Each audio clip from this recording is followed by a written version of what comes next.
But I think one of the reasons why we have such a problem with the topic of marriage right now is because we're still trying to figure out how to do marriage in the 21st century with a 20th century mentality about monogamy and marriage that used to work in generations past. But now that we're in the 21st century, now we're looking at like polygamy, now we're looking at thruples, now we're looking at polyamory, now we might still be trying to make even monogamous, traditional marriage work in a 21st century egalitarian way of doing things, as I was saying before, based on sort of Marxist principles, right? How do we make it work? And I think the problem is you said you read my fourth book on religion, right? I've read 4 of your books. In the introduction for that, I think when people want to know what killed marriage, it's technology that killed marriage. It's not feminism. Feminism was just like part of the fallout of it. Technology is what killed it. The technology is hormonal birth control. It might have been social media. It might have. If you read the book, you understand. I make these metaphors. I probably shouldn't do this, but I made these. You never use metaphors online. You can use them in your book. Don't use them online, because everybody takes them literally. I likened it to the tree of knowledge in the Garden of Eden. Like the apple that Eve eats is actually from the tree of knowledge of good and evil, right? It's the tree of knowledge, right? And I made the comparison to like every so often in human history, another apple falls off that tree. We get a new invention like atomic weapons. That was an apple that falls off the tree. Human flight, like the Wright brothers learned how to fly in the air. Okay, well, that's a game changer, right? Now suddenly we did go to the moon. Okay, so we go to the moon, okay? And that's another apple that falls from the tree. Hormonal birth control is another one that fell from the tree. The impact of the internet and access, easy, quick, instantaneous access to information that we never had access to before is another one. And we have to figure out how to process and how to do these things. It's just that there's too many apples falling off the tree all the time, and we don't know how to incorporate those into a functional society right now. So if you read the introduction to my fourth book, which is called Religion, thank you very much. It took me 3 years to write. I liken the internet to the Gutenberg press. And the Gutenberg press in like the mid 1400s or maybe late 1400s was movable type. And what's the first thing they do? They print the Bible. And now the layperson can read the Bible, and it increased the literacy rate in Western Europe, like skyrocket. Now we can have other books. Now we have the Bible. Now I have this. And you want to know why there was the Protestant Reformation? It's one invention. One apple that fell off the tree. That was a Gutenberg press. Yeah. And so you have wars as a result of that between Catholics and Protestants. So sometimes those apples are not necessarily great things. But what it did was it increased human knowledge exponentially. And that's exactly what the internet has done now. What we're doing right here in this podcast studio is we have the internet, we go through the forum years, we go through social media years, we go through the video or the blog years, and then we go through the video years right now. And so everything sort of exponentially sort of builds up over time. But really what is it building up? It's building up access to information, easy access to information that we never had access to before. And I think that we're living in a time right now in the 21st century where we're still 20th century creatures trying to make 20th century ideals work in the 21st century. So I first started to notice this when it was Donald Trump was running against Hillary Clinton. They're both 20th century brands trying to run 20th century campaigns in the 21st century. And so now when I see political action committees like Progressive Victory, buying influencers to essentially be sock puppets and mouthpieces for the DNC, that's a technology and a use of a technology that we've never had in the past. And how are we going to deal with that? Are we going to make it illegal? Are we going to find some way to is it going to go against terms of service for Twitch or YouTube or something like that? We're still trying to figure those things out. And it's exactly what we're trying to do with marriage right now, is we have access to divorce rates, all the way back to when they started keeping them, our marriage rates. Marriage is at the lowest rate it's ever been, 6.1 per 1,000 people. And people say, oh, well, isn't it great that the divorce rate's lowered? Or yeah, but the marriage rate is at 6.1 per 1,000, right? And so everybody wants to try to sort of have some wiggle room in there and try to say, well, it's not as bad as it seems. Well, that it's not as bad as it seems is the want for that 20th century ideal to be dragged into the 21st century. And so we'll try to find ways and caveats and everything else to sort of do an end around these statistics that are pretty damning. And it's my opinion that it would be better for people to just simply read those things, take them for what they are, and then use them in the 21st century in a 21st century way. So, like, for instance, I'm going to quote Aaron Clary once again. He popularized this concept is that we live in a post-marriage society right now. And I don't necessarily think we live in a post-marriage society, but I do think that we are trying to redefine and trying to figure out how to do marriage in the 21st century. Yeah, well, they've literally redefined it. Yeah.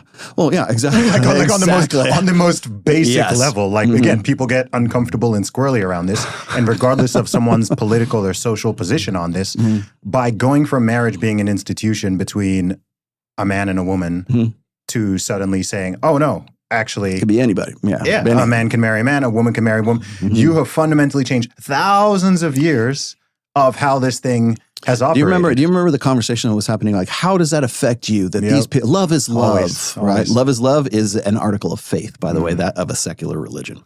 But I remember the conversation at the time was like, well, how does this affect you? You know, it's not, you're heterosexual. You can get married. Just don't marry a man. Yeah, exactly. Yeah. That was the whole thing. Well, now we know why. Because it fundamentally changes the definition.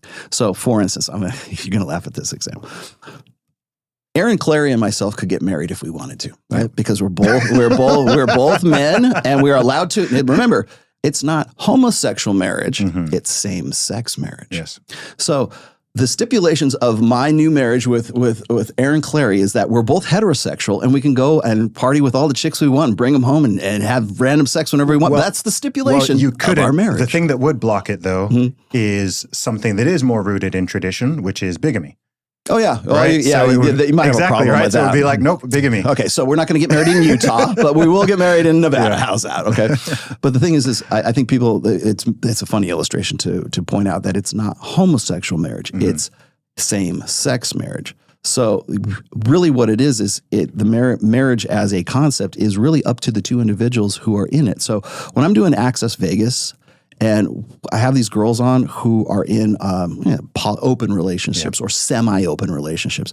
There's different ways to do it. There's like the guy who has it's closed on her end and it's open on his end, right? That's one form. Then it's open on both our ends and we're in an open relationship and let your freak flag fly. And then it's open on her end and closed on your end, even though you don't know it's really close. And then there's what I have with my wife, closed on her end, closed on my end. That's traditional, okay? We're trying to figure out how best to You dinosaur, you. How dare you? How dare you? You want to know why I'll never go on? Not that I wouldn't if they asked me, but like, here's why I will never be able to go on Daily Wire is because like, they want to get me on like he's anti-marriage. No, dude, I'm married longer than you have. It's because I'm married. Like I fit every single ideal of like the tradcons on that side of the even the most extreme. I fit every single ideal, but I'm also the godfather of red pill.